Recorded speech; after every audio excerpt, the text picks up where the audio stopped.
பெரியவா சரணம். பெரியவா வானொலியின் மாலை நிகழ்ச்சிகள் ஆரம்பமாகின்றன.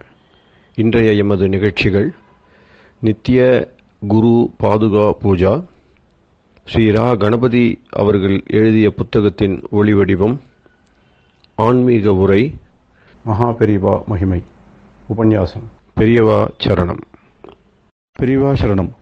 அடுத்த நிகழ்ச்சி நித்திய குரு பாதுகா பூஜை. शुक्लाम्भरधरं विष्णुं शशिवर्णं चतुर्भुजं प्रसन्नवदनं ध्यायेत् सर्वविघ्नोपशान्तये। ममोपात्त समस्त दुरितक्षयद्वार श्री परमेश्वर प्रीत्यर्थं गुरुप्रसाद सिद्ध्यर्थं गुरुप्रीत्यर्थं गुरुपादपूजाम् अद्य करिष्ये। गुरुर्ब्रह्मा गुरुर्विष्णुर्गुरुर्देवो महेश्वरः गुरुः साक्षात् परब्रह्म तस्मै श्रीगुरवे नमः। अपारकरुणा सिन्धुं ज्ञानदं शान्तरूपिणं श्रीचन्द्रशेखरगुरुं प्रणमामि मुदान्वहम्। सदाशिवसमारम्भां शङ्कराचार्यमध्यमाम् अस्मदाचार्यपर्यन्तां वन्दे गुरुपरम्पराम्. எல்லோரும் குருவ பெரிவாள தியானம் பண்ணிண்டு அர்ச்சனை பண்ணுவோம். அஷ்டோத்திரம். பெரியவா அஷ்டோத்திரம் பல அஷ்டோத்திரங்கள் இருக்கு. அதுல எளிமையா சுலபமா எது இருக்கோ அதை நான் இப்ப சொல்றேன். எல்லோரும் இதை கேட்டுண்டே திருப்பி சொல்ல முடிஞ்சுபா சொல்லி சொல்லி பெரிவாளுக்கு பாதத்துல ஒவ்வொரு புஷ்பத்தை அர்ச்சனை பண்ணலாம். ओम श्री कांची कामकोटि पीठाधीश्वराय नमः। श्रीमत् चंद्रशेखरेन्द्र सरस्वती गुरुभ्यो नमः। संन्यासाश्रम शिखराय नमः। काषाय दंडधारिणे नमः। सर्वपीठापहारिणे नमः। स्वामिनाथ गुरवे नमः। करुणासागराय नमः। जगदाकर्षण शक्तिमते नमः। सर्वचराचर हृदयस्थाय नमः। ओम भक्त परिपालक श्रेष्ठाय नमः। धर्म परिपालकाय नमः। श्री जयेन्द्र सरस्वत्याचार्याय नमः। श्री विजयेन्द्र सरस्वती पूजिताय नमः। शिवशक्ति स्वरूपाय नमः। भक्ताभीष्ट प्रदायकाय नमः। ब्रह्मण्य पोषकाय नमः। ब्रह्म विष्णु शिवैक्य स्वरूपाय नमः। कांची क्षेत्रवासाय नमः। कैलाश शिखरवासाय नमः। स्वधर्म परिपोषकाय नमः। चातुर्वर्ण संरक्षकाय नमः। लोकरक्षण संकल्पाय नमः। ओम ब्रह्मनिष्ठापराय नमः। सर्वपापहराय नमः। धर्मरक्षक संतुष्टाय नमः। भक्तार्पितधन स्वीकर्त्रे नमः। सर्वोपनिषत् सारज्ञाय नमः। सर्वशास्त्रगम्याय नमः। सर्वलोक पितामहाय नमः। भक्ताभीष्ट प्रदायकाय नमः। ब्रह्मण्य पोषकाय नमः। नानाविध पुष्पार्चितपदाय नमः। रुद्राक्ष क्रीडधारिणे नमः। भस्मोद्दोलित विग्रहाय नमः। सर्वज्ञाय नमः। सर्वचराचर व्यापकाय नमः। अनेक शिष्य परिपालकाय नमः। मनश्चाञ्चल्य निवर्तकाय नमः। अभयहस्ताय नमः। भयापहाय नमः। यज्ञपुरुषाय नमः। यज्ञानुष्ठान रुचिप्रदाय नमः। यज्ञसम्पन्नाय नमः। यज्ञसहायकाय नमः। यज्ञफलदाय नमः। यज्ञप्रियाय नमः। उपमानरहिताय नमः। स्फटिक तुलसी रुद्राक्ष हारधारिणे नमः। चातुर्वर्ण समदृष्टये नमः। ऋग्यजुस्साम अथर्वणादि चतुर्वेद संरक्षकाय नमः। தட்சிணாமூர்த்தி ஸ்வரூபாய நமஹ. ஜாக்ரத் ஸ்வப்ன சுஷுப்தி அவஸ்தாதீதாய நமஹ.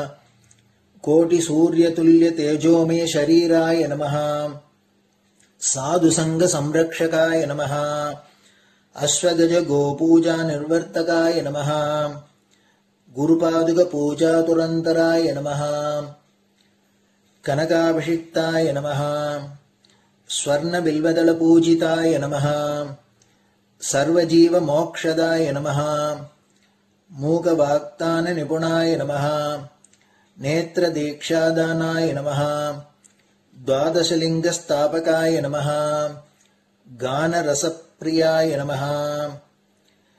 ब्रह्मज्ञानोपदेशकाय नमः. सकलकलासिद्धिताय नमः. चातुर्वण्यपूजिताय नमः.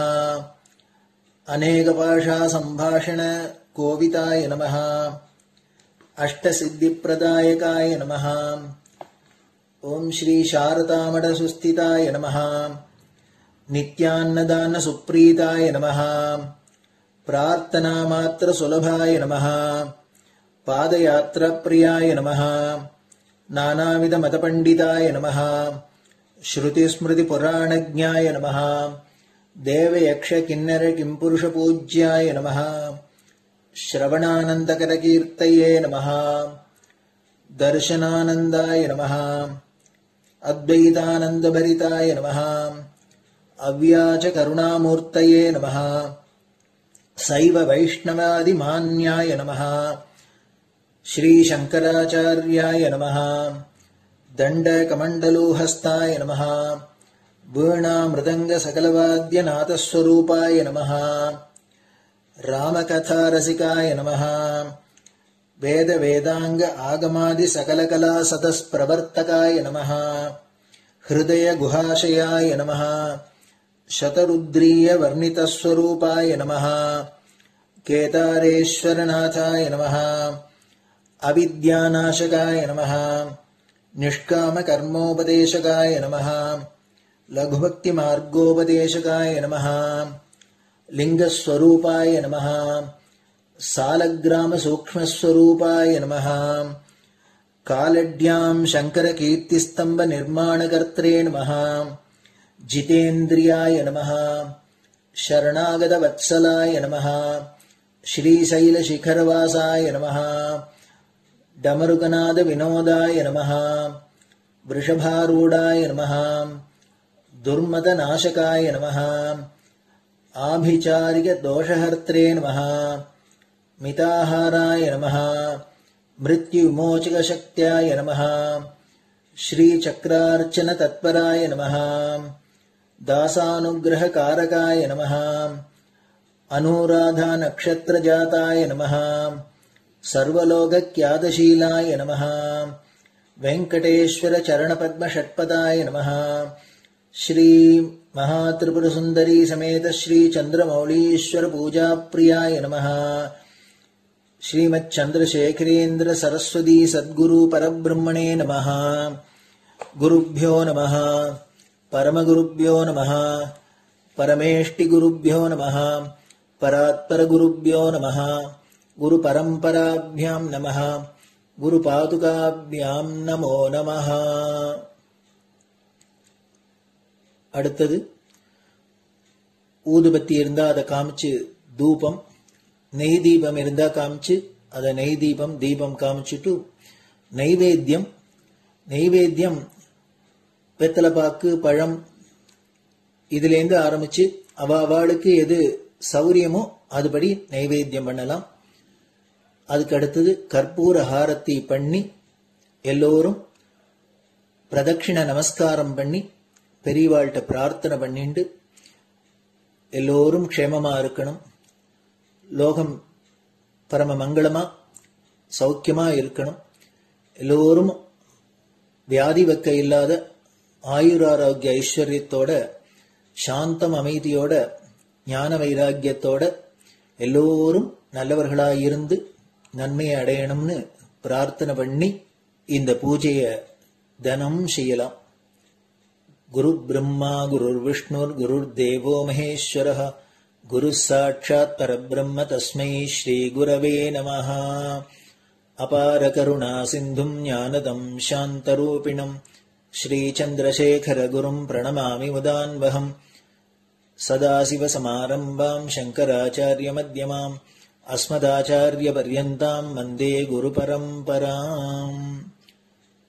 குரு பாதபூஜை நிறைவடைஞ்சது. பெரியவா சரணம். பெரியவா சரணம். பெரியவா வானொலியில் நேயர்கள் அடுத்து கேட்க இருப்பது ஸ்ரீ ரா கணபதி அவர்கள் எழுதிய புத்தகத்தின் ஒளி வடிவம். அளிப்பவர் ஸ்ரீமதி உமா சங்கர் அவர்கள். தேனினும் இனிய சொல்லான் தீச்சுடர் மேனி கொண்டான் ஊனுயிர்க்குயிரதான ஒன்றினைக் கலந்து நின்றான் ஏனினிக் கவலை நெஞ்சே இன்றுனக் அருள் செய்தான் இஞ்ஞானவான் காமகோட்டி நாதனை நம்புவோமே. ஜெய ஜெய சங்கர, ஹர ஹர சங்கர. மகாபெரிவாளின் உபன்யாசங்களை ரா கணபதி அண்ணா தெய்வத்தின் குரல் என்ற பெயரில் 7 பாகங்களாக தொகுத்து அளித்ததின் 6ஆம் பாகத்தின் அடுத்த பகுதி சௌந்தர்ய லகரி, அம்பாளின் தாட்டங்கம். அந்த தாலிபாகியத்தை தான் அவளுடைய தாட்டங்க மகிமா என்று சொல்லி இருக்கிறார். வேதம் ஸ்ருதி என்றால் ரிஷிகள் பண்ணிய தர்மசாஸ்திரங்களும் கிருஷ்ண பரமாத்மா உபதேசித்த கீதையும் ஸ்மிருதி என்பார்கள். ஆச்சாரியாள் வாக்கையும் ஸ்மிருதியோடு சேர்க்கலாம். சுவாமிக்கு அம்பாள் மருந்து என்று ஸ்ருதி வாக்கைத்தான் ஆச்சாரியாள் இங்கே ஸ்மிருதி வாக்காக கொடுத்திருக்கிறார். அப்படியே காப்பியடித்தால் அழகில்லை என்பதால் சுவாமியின் உயிரை ரட்சிப்பது அம்பாள் என்றே திருப்பிச் சொல்லாமல் அவ்வாறு ரட்சிப்பது அவளுடைய சௌமாங்கல்ய சின்னமான தாட்டங்கம் என்று நூதன நயம் சேர்த்து சொல்லி இருக்கிறார். தாலிபாகியம் என்று பொதுவில் சொல்வதை தாட்டங்க மகிமை என்கிறார். வேடிக்கையாக அந்த தாட்டங்கமும் தாலிதான். இதென்ன புதிர் போடுகிறேனே என்றால் நான் ஒன்றும் புதுசாக சொல்லவில்லை. காளிதாசன் சொன்னதைத்தான் ஒப்பிக்கிறேன். தாலி பலாச தாட்டங்காம் என்பது காளிதாசன் வாக்கு. ஷியாமளா நவரத்ன மாலிகா ஸ்லோகம் 6. தாளம் தாலி என்றால் பனை, பலாசம் என்றால் புரசு என்று ஒரு அர்த்தம். பலாசதான் திரிந்து புரசு ஆயிற்று என்று தோன்றுகிறது. இன்னொரு அர்த்தம், எந்த இலைக்குமே பலாசம் என்று பெயர். தாலி பலாசம் என்றால் பனையோலை என்று அர்த்தம். ஆதி காலத்தில் ஜனங்கள் படாடோபம் இல்லாமல் எளிமையாயிருந்த போது ஸ்திரீகளுடைய பரம சௌமாங்கல்ய ஆபரணங்களான மங்களசூத்திர பதக்கம், காதுத்தோடு இரண்டுமே பனையோலையால் ஆனதாகத்தான் இருந்திருக்கின்றன. அதனால் மங்களசூத்திர பதக்கமாயிருந்த ஓலை நறுக்குக்கே தாலி என்று பெயர் வந்துவிட்டது. தோடு என்பதும் பனையோலையின் பெயர்தான்.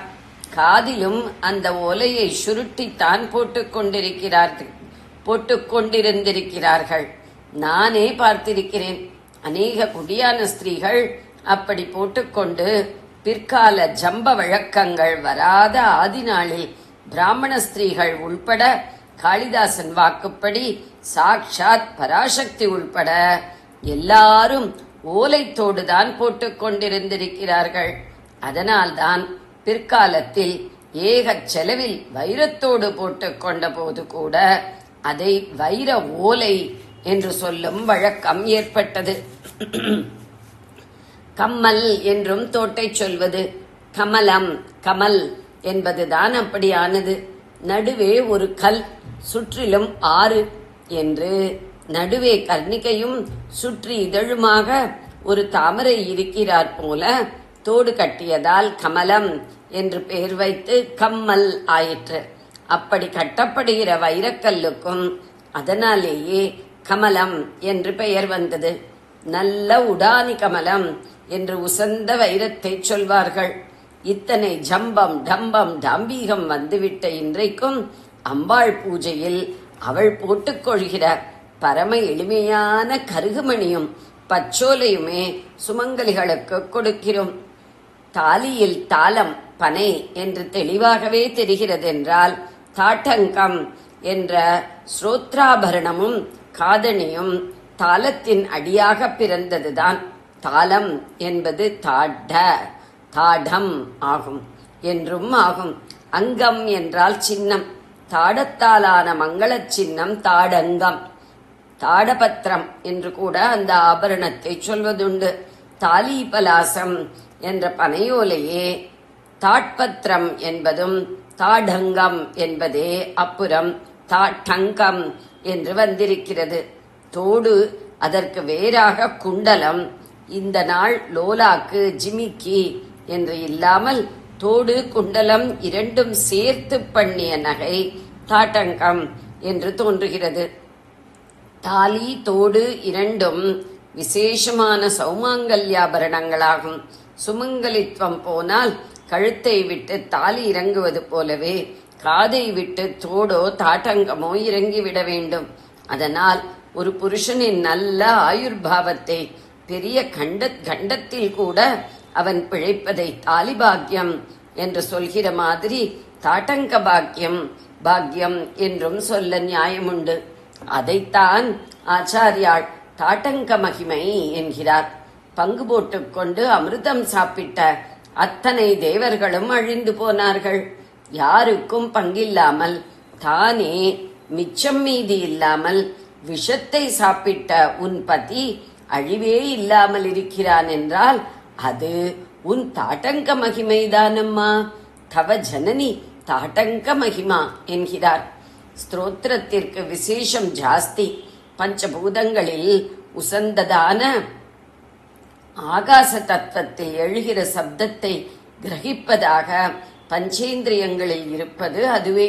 வேதம் பூராவுமே இப்படி ஸ்ரோத்திரத்தால் கிரகிக்கப்பட்டதால் தானே ஸ்ருதி என்றே பெயர் பெற்றிருப்பது. உபதேசங்களை எல்லாம் கேட்டுக்கொள்வது ஸ்தோத்திரம்தான்.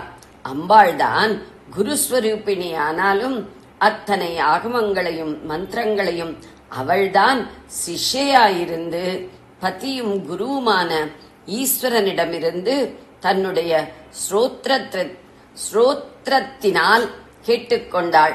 எல்லாவற்றுக்கும் மேலாக நம்முடைய பிரார்த்தனை, ஸ்தோத்திர கீர்த்தனை எல்லாவற்றையும் அவள் கேட்டுக்கொள்வது ஸ்ரோத்திரத்தினால் தானே. இதனால் எல்லாம் தானோ என்னவோ அம்பாளுடைய தாட்டங்கத்தில் நம்முடைய ஆச்சாரியாளுக்கு ரொம்ப பக்தி, பற்றுதல். சர்வமங்களா எனப்படும் அம்பாளுக்கு மங்கள சின்னம் அது. சூரிய சந்திரர்களே அவளுடைய 2 தாட்டங்கம் என்று சகஸ்ரநாமத்தில் வரும் தாட்டங்க யுகலீபூத தபனோடுபமண்டலா என்று அதே சூரிய சந்திரர்களை நமக்கு பால் கொடுக்கிற அம்மாவின் 2 வக்ஷோருகங்கள் என்று ஆச்சாரியாள் இந்த சௌந்தர்ய லகரியிலேயே சொல்லி இருக்கிறார். ஸ்லோகம் 34. ஆகையால் அந்த தாடங்கங்களும் ஒரு பக்கம் பரமேஸ்வர பத்னியின் சௌமாங்கல்ய சின்னம், இன்னொரு பக்கம் குழந்தைகளான நமக்கெல்லாம் பாலூட்டுகிற மாத்ரு வாத்சல்யத்தின் சின்னம் என்றும் ஆகிறது. ஆகையாலேதான் ஜம்புகேஸ்வரத்திலே அகிலாண்டேஸ்வரியின் சக்தி ஜனங்கள் தாங்க முடியாத அளவுக்கு ஆனபோது அவர் ஸ்ரீசக்கரம் பிரதிஷ்டை பண்ணி அதில் அதிகப்படி சக்தியை ஆகர்ஷணம் பண்ணி அம்பாளை சமனப்படுத்த நினைத்த போது அந்த ஸ்ரீசக்கரத்தை தாட்டங்க ரூபத்தில் பண்ணி அவளுடைய ஸ்தோத்திரத்திலேயே பிரதிஷ்டித்து விட்டார். பிருத்வி கஷேத்திரமும் பிருத்திவியின் மத்தியஸ்தானமுமான காஞ்சிபுரத்தில் அம்பாள் காமாட்சியின் சக்தி இதே மாதிரி அபரிமிதமாய் இருந்த போது அவளுக்கு எதிரே பிருத்வியிலேயே பூமியிலேயே ஸ்ரீசக்கர ஸ்தாபனம் பண்ணினார். அது அவருடைய ஜீவிதத்தின் கடைசியில் ஜம்புகேஸ்வரம் அப்புட்சேத்திரம் ஸ்ரீசக்கர ஸ்தாபனம் பண்ணினார். அது அவருடைய ஜீவிதத்தின் கடைசியில். ஜம்புகேஸ்வரம் அப்புட்சேத்திரம். அதற்காக காவேரியில் யந்திரம் ஸ்தாபிக்க முடியுமா? அப்பு மட்டுமில்லை, தேயு வாயு ஆகாசம் எதிலும் தான் யந்திரம் ஸ்தாபிக்க முடியாது. பிருத்திவியில் மட்டுமே முடியுமாதலால் அப்படி காஞ்சியில் பண்ணினார். ஜம்புகேஸ்வரத்தில் என்ன பண்ணினார் என்றால், காவேரிக்கும் மேலே பிரவாகமாக அம்பாளுடைய மங்களமான சிவசித்தம் பெருக வேண்டும், பால் கொடுக்கிற வாத்சல்ய சித்தமும் பெருக வேண்டும் என்று நினைத்து இரண்டுக்கும் பொது சின்னமாக இருக்கிற தாட்டங்கத்திலேயே ஸ்ரீசக்கரத்தை அடக்கி யந்திரத்திற்கு யந்திரம், ஆபரணத்திற்கு ஆபரணம் என்பதாக அதை அவளுக்கு சார்த்திவிட்டார். எப்படி இந்த சௌந்தர்ய லகரி தந்திர சாஸ்திரமாயும் தத்துவத்தை தெரிவித்துக் கொண்டு காவிய ஸ்தோத்திரமாகவும் அழகை தெரிவிக்கிறதோ அப்படியே அந்த தாடங்கங்களும் சாஸ்திர ரீதியில் ஜனங்களுக்கு ரட்சணை கொடுத்து கொண்டு அதே சமயம் அம்பாளுக்கும் அழகு செய்கிற, அழகுக்கு அழகு செய்கிற ஆபரணமாகவும் இருக்கும்படியாக பண்ணிவிட்டார். ஸ்ரீசக்கர சிவசக்கர ரூபமான தாட்டங்கங்கள் என்று அவற்றை சொல்வது. ஸ்ரீசக்கரத்திலேயே 9 ஆவரண சக்கரங்கள் இருப்பதில் 4 சிவசக்கரங்கள் தான், 5 அம்பாளுடையது.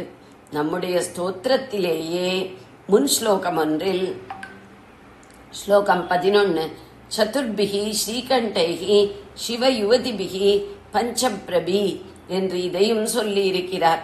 இங்கே சுவாமியை ஸ்ரீகண்டன் என்றும் அம்பாளை சிவயுவதி என்றும் சொல்லி இருப்பது தாட்டங்க மகிமா ஸ்லோகத்தோடு பொருத்தமாக அன்வயிக்கிறது.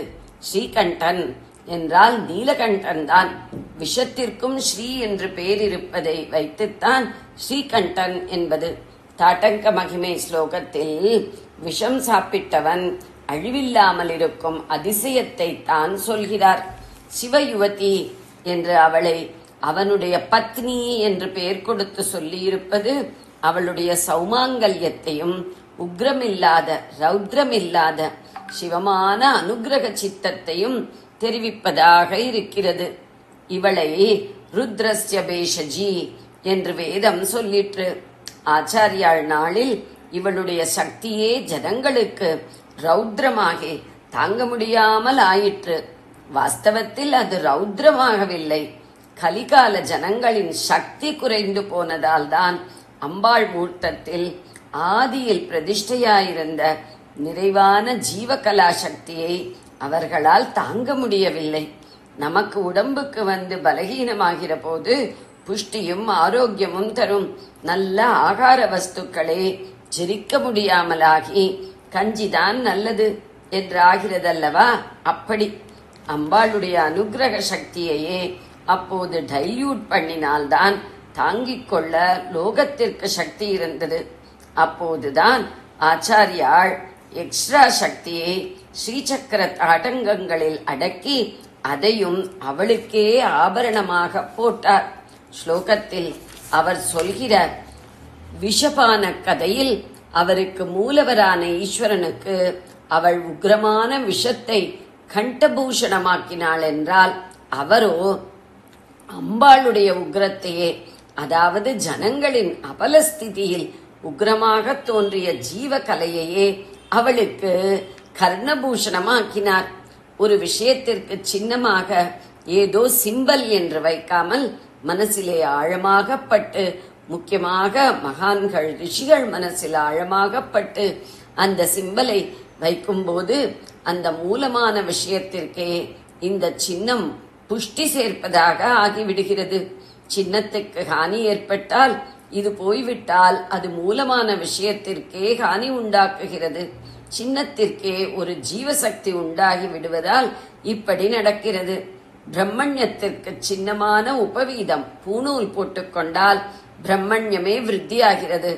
அது அருந்து போனால், காணாமல் போனால், ஏதோ தீட்டு வந்துவிட்ட மாதிரி காயத்ரி கூட மங்கி போகிறது. மகான்கள் ரிஷிகள் என்றில்லாமல் பகுஜனங்கள் மனசாழத்தில் மதிப்பாக வைக்கிற சின்னங்களை பார்த்தாலும் கூட இப்படியே இருக்கிறது. தேசிய கொடி என்பது ஒரு சின்னம்தான். அதற்கு அவமதிப்பு நடக்கிறது என்றால் தன்னால் மனஸ் பதறுகிறது. அது அருந்து விழுந்தால் நிஜமாகவே தேசத்திற்கு ஆபத்து வருகிறது.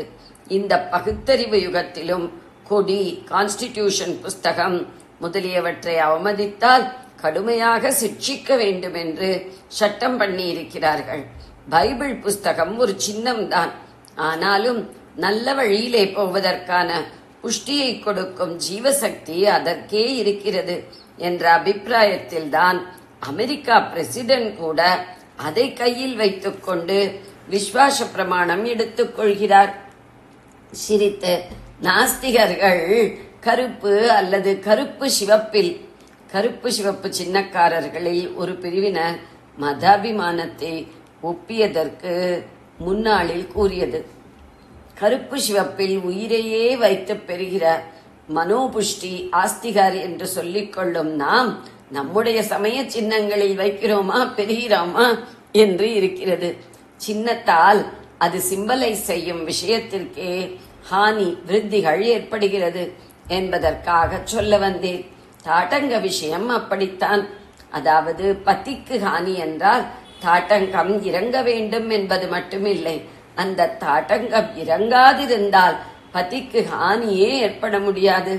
அம்பாளுக்கு கல்யாணத்தின் போது சுமங்கலி என்று சின்னம் போட்டுகிற போது தாட்டங்கம் போட்டிருப்பார்கள். சாக்ஷாத் அம்பாளும் சுவாமியுமே அதை அப்படி சௌமாங்கல்ய சின்னமாக நினைத்திருப்பார்கள். அப்போது அதற்கு வாஸ்தவமாகவே எப்படிப்பட்ட வேல்யூவும் பவரும் ஏற்பட்டிருக்கும். ஈஸ்வரனுக்கு அம்பாள் ஜீவரக்ஷை என்றால் அவளுக்கு அந்த தாட்டங்கம் சௌமாங்கல்ய ரக்ஷையாக ஆகியிருக்கும்.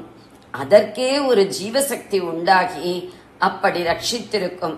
அந்த ரக்ஷை அவளை விட்டு எங்கேயாவது கழலுமா இறங்குமா? இறங்கவே இறங்காது. சாக்ஷாத் அம்பாளுக்கு ரட்சையாக இருக்கும் ஸ்தானத்தை அது கொஞ்சம் கூட விட்டு கொடுக்காதுதானே. அது அப்படி பிடிவாதமாக இறங்க மாட்டேன் என்று உட்கார்ந்திருக்கும் போது சுவாமிக்கு விஷத்தாலோ பிரளயத்தாலோ ஒரு ஹானியும் வர முடியாது. அதுதான் ஆச்சாரியாள் சொல்லும் தாட்டங்க மகிமா. ஆனால் அல்டிமேட்டாக எல்லா மகிமையும் சகல சக்தி மூலமான அவளை சேர்ந்ததுதான். அவள் கொடுத்தே ஒவ்வொரு வஸ்து ஒவ்வொரு மகிமையை பெறுகிறது.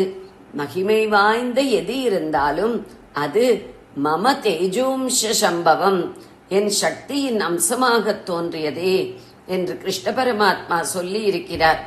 கீதை 10வது அத்தியாயம் 41வது ஸ்லோகம். அதனால்தான் ஆச்சாரியாலும் தவ ஜனனி தாட்டங்க மகிமா, அம்மா உன்னுடைய தாட்டங்க மகிமை என்று குறிப்பால் உணர்த்தி சொல்லி இருக்கிறார். ஜெய ஜெய சங்கர, ஹர ஹர சங்கர. பெரியவா சரணம். இந்நிகழ்ச்சியின் அடுத்த பகுதி நாளை மாலை இதே நேரத்தில் ஒளிபரப்பாகும். பெரியவா சரணம். பெரியவா சரணம். பெரியவா வானொலியில் நேயர்கள் அடுத்து கேட்க இருப்பது திரு கவிக்கண்ணன் அவர்களின் ஆன்மீக உரை. பெரியவா சரணம். ராம் ராம். ஸ்ரீ குருப்யோ நம. ஜெய ஜெய சங்கர, ஹர ஹர சங்கர. பெரியவா வானொலி நேயர்கள் அனைவருக்கும், மகா பெரியவாவுடைய பக்தர்கள் அனைவருக்கும் அடியேன் கவிக்கண்ணனின் அன்பு கலந்த நல்வாழ்த்துக்கள். ராம் ராம். ஜெய ஜெய சங்கர, ஹர ஹர சங்கர. ஸ்ரீ குருப்யோ நம. இன்றைய 41வது பகுதியான குருவருளும் திருவருளும்ல நம்ம பார்க்க போகிறது சமர்த்த ராமதாசர் அப்படின்னா மகாராஷ்டிராவில் இருந்த ஒரு பெரிய மகானுடைய இதுலேருந்து சில நிகழ்வுகள் நம்ம பார்க்க போகிறோம். அவர் எப்படி ஒரு குருவாக இருந்து கைட் பண்ணியிருக்கார், அவருடைய ரொம்ப பிரபலமான சிஷ்யால் யார் அப்படிங்கிறத நாம் இன்றைக்கி பார்க்க போகிறோம். சமர்த்த ராமதாசர் அப்படின்னு சொன்ன உடனே நமக்கு இன்னொரு ராமதாசரும் ஞாபகத்துக்கு வருவார். அவர் யாருன்னா பத்ராச்சல ராமதாசர். பத்ராச்சலத்தில் ராமருக்கு கோவில் கட்டி அந்த வரி பணத்தெல்லாம் அவர் கோவில் கட்டியதுனால ராஜா 12 வருஷம் ஜெயிலில் போட்டு அவர் கதறி அழுது நிறைய பாடல்கள்லாம் எழுதி அதுக்கப்புறம் கடைசியில் ராமனும் லக்ஷ்மணன் வந்து அவருடைய கடனெல்லாம் தீர்த்து அவர் வெளியில் கொண்டு அதுக்கப்புறம் ராஜா அவரை கௌரவப்படுத்த அதெல்லாம் நமக்கு தெரியும். இந்த ராமதாசருக்கு சமர்த்த ராமதாசர் அப்படின்னு பேர். இவர் சிவாஜியருடைய காலத்தில் இருந்திருக்கார். கிட்டத்தட்ட ஒரு 250லேருந்து 300 வருஷம் முன்னாடி அப்படின்னு நம்ம எடுத்துக்கலாம். அதை 1800 வாக்கில். ஏன்னா சிவாஜி மகாராஜாவே சென்னைக்கு வந்து தம்புச்செட்டி ஸ்ட்ரீட்டில் இருக்கக்கூடிய காளிகாம்பா கோவிலுக்கு விஜயம் பண்ணினதாக அங்கே ஒரு இது ஒன்று எழுதியிருக்கு, கல்வெட்டு வச்சுருக்கா. அது பிரகாரம் பார்த்தா 250-300 வருஷத்துக்குள்ளே இருக்கலாம் அப்படின்னு. இவர் சிவாஜி மகாராஜாக்கு குருவாக இருந்திருக்கார். அவர் வந்து ராஜ்யத்தை இவருடைய பாதத்தில் சமர்ப்பணம் பண்ணிட்டாராம்.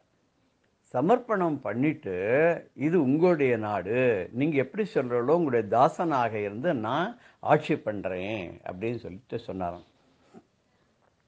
சமர்த்த ராமதாசரும் சிஷ்யனுடைய சொல்படி ராஜ்யத்தை தான் ஏற்றுக்கொண்டாலும் மறுபடியும் அவன்கிட்ட கொடுத்துட்டு நீ நாட்டை நல்லபடியாக பரிபாலனம் பண்ணிட்டு வா.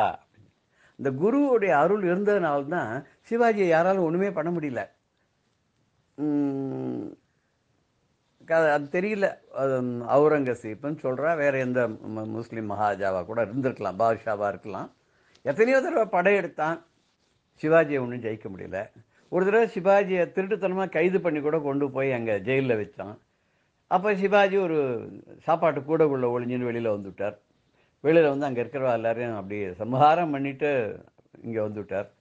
சிவாஜியினுடைய ஆட்சி காலம் மகாராஷ்டிராவில் ஒரு பெரிய பொற்காலம் அப்படின்னு சொல்வார். ஏன் அப்படின்னு கேட்டாக்க, ரொம்ப பக்தி ஸ்ரத்தையோடு இருந்தவன் சிவாஜி, ரொம்ப வீரம் மிகுந்தவன். அவனுடைய தாயான ஜீஜாபாய் அவகிட்ட ரொம்ப மதிப்பு உள்ளவன். பெற்ற தாயும் பிறந்த பொன்னாடும் நற்ற பவானினும் நனி சிறந்ததுவே அப்படின்னு சொல்லிட்டு பாரதியாரோட சொல்கிறார். சம்ஸ்கிருதத்தில் கூட இருக்கு, சொர்க்காதபி கரியசி அப்படின்னு சொல்லி சொல்கிறார். அதாவது ஜனனி ஜென்மபூமிச்ச சொர்க்காதபி கரியசி அப்படின்னு ஒரு பழமொழி உண்டு. தமிழில் சொன்ன மாதிரியே தாயும் தாய் நாடும் சொர்க்கத்தை காட்டிலும் சிறந்தது அப்படின்னு சொல்லி ஒரு பழமொழி இருக்கு இல்லையா. சிவாஜி அப்படித்தான் தன்னுடைய தாயையும் போற்றினான், வணங்கினான், தாய் நாட்டையும் போற்றி வணங்கினான், பாதுகாத்தான். மக்கள் ரொம்ப சுபிக்ஷமாக அவனுடைய நாட்டில் சந்தோஷமாக சௌக்கியமாக எந்த வெளிநாட்டருடைய படையெடுப்பு பயமெல்லாம் இல்லாத ரொம்ப நன்னாவே ஆட்சி பண்ணான். எல்லாம் குருவை கேட்காத எதுவுமே பண்ண மாட்டார் சிவாஜி. அந்த காலத்திலேயே சமர்த்த ராமதாசருக்கு இன்னொரு சிஷ்யர் ஒருத்தர், அத்தியந்தமான சிஷ்யர். அவர் ரொம்ப நன்னா இருப்பாராம், பார்க்கறதுக்கு ராஜகுமாரன் மாதிரி. அவரை சிவாஜிக்கு ரொம்ப பிடிக்கும். அதனால் அவருக்கு நிறைய தன்னோட பிள்ளை மாதிரி நினச்சி அவருக்கு வேண்டியதெல்லாம் பண்ணி கொடுத்து, ஒரு ராஜ வேஷம்லாம் போட்டு பார்த்து, அவருக்கு பல்லக்கெல்லாம் அனுப்பிச்சு, படைகள்லாம் கூட கொடுத்து, ஆபரணங்கள்லாம் கொடுத்து ரொம்ப பிரமாதமாக இருக்கும்.